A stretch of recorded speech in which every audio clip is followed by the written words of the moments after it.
There's no doubt in all of our minds that by the 1990s, the biggest star in the NBA was Michael Jordan. Now, in the 80s, of course, coming into the 80s, you had Julius Erving, then Larry and Magic, excuse me. Isaiah Thomas is in the mix, of course, as well. But by the 1990s, Michael Jordan had asserted his dominance as the premier star of the NBA. Now, let's be fair. There were plenty of stars still playing in the NBA. You still had a faded Larry Bird, in the early 90s. You had Magic before the HIV diagnosis. You had Stockton Malone in Utah, Dominique Wilkins, Charles Barkley, Isaiah Thomas, as aforementioned, Joe Dumars. You had a young Shaq in Orlando, Derek Coleman, Drazen Petrovic, Patrick Ewing, David Robinson, Akeem Olajuwon, Reggie Miller. It was a star-studded league at that particular time. And I'm not mentioning some guys. Clyde Drexler. You guys get the point. But Michael was the creme de la creme. However, financially, he was not getting paid what he probably was worth. Michael had a restructuring of his contract, I think, in the offseason of the 87-88 season, where for the next 8 years, he'd be paid $25 million, which averaged out to a little bit over $3 million per year.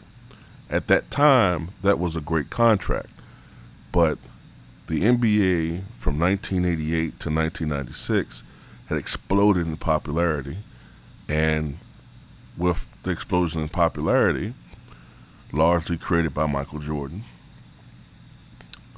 the revenue created by the owners in the league just increased exponentially to the point where players were signing these huge contracts at the time. I remember when Larry Johnson, I think it was in 94, was it?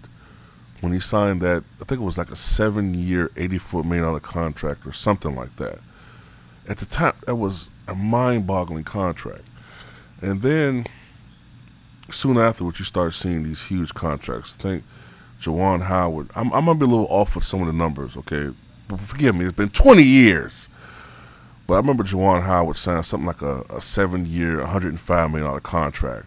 Zoe with a 7-year or 8-year, $110 million contract or something like that. So you see this huge market.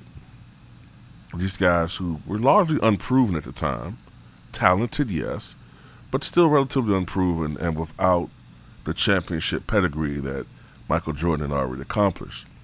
And then Michael's looking at this. He came out of retirement, struggled a little bit in 94, 95, but came back in full force, reasserted his dominance with the Bulls in 95, 96, leading the league in scoring for the for the eighth time, with 30.4 points per game, winning the regular season MVP, All-Star Game MVP, and NBA Finals MVP, of course, won the championship with a team that won it at then record 72-10 games, smashing the old record by the 71-72 Lakers, who went 69-13. So, coming off that historic season, Michael Jordan, and through his agent David Falk, were telling the Chicago Bulls that no more would Michael be willing to be, I guess, frugal and not demand more money, which he could have during the period of time from 98 until then, when the Bulls' fortunes had increased so much to the point where they were winning three-peats.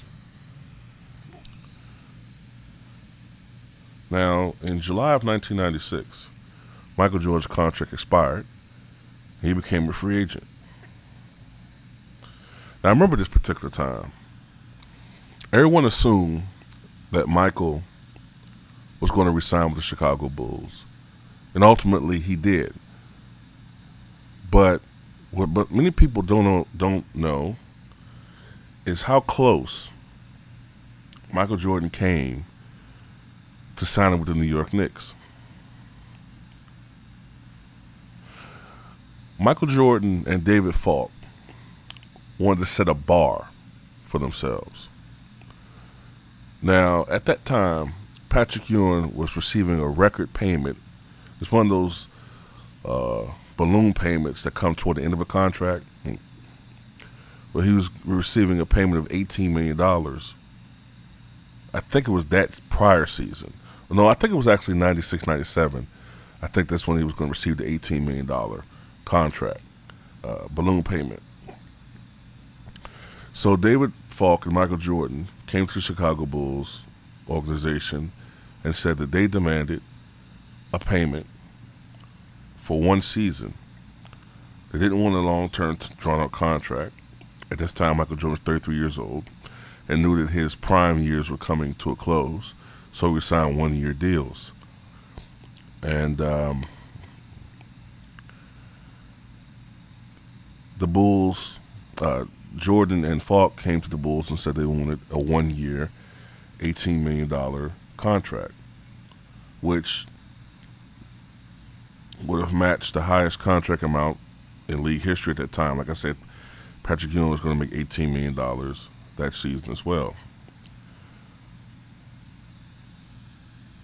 But then a team that had been a thorn, well, actually, they had been a thorn in that team's side, but a team that had been an arch nemesis for so many years in the 1990s made a play at Michael Jordan. During that time in 1996, the Bulls were just a total dominant team in the NBA, you know. And the Knicks were seen as a team that was probably seen as, throughout that decade, the second best team in the Eastern Conference. Now, technically, the second best team in the Eastern Conference was probably Orlando Magic, but for that decade, the Knicks had been just under the Bulls. And they were 0-4 in playoff series when Michael Jordan was on the court with the Bulls. Now, of course, they won in 1994 without Michael Jordan, and even then it took them 7 games to beat the Chicago Bulls.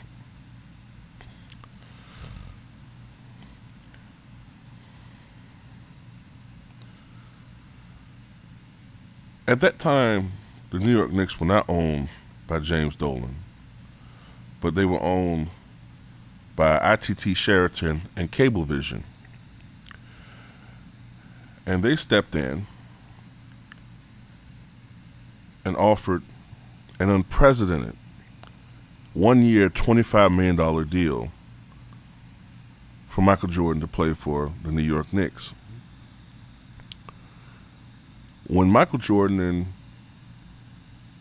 his agent, David Falk, heard of this deal, they gave the Chicago Bulls 1 hour. 1 hour to counter and match or exceed this deal, or Michael Jordan was going to go public through the media and announce that he was going to sign with the New York Knicks. He came that close to becoming a member of the New York Knicks. Ultimately, Chicago came to their senses, offered Michael Jordan a contract worth $30 million for 1 year, and the rest was history. After that, the Bulls would go on to win a 5th title, and after that, after a contract worth nearly $34 million in the 97-98 season, the Bulls would win their 6th title, with Michael Jordan leading the way. And this is all history now. This was 20 years ago. But it's interesting to wonder what would have happened if Michael had joined the New York Knicks. He was played alongside Patrick Ewing. It would have been the first time he was playing with a dominant big man. At that particular time, Patrick Ewing was on the downside of his career, but he still was probably, I'd say,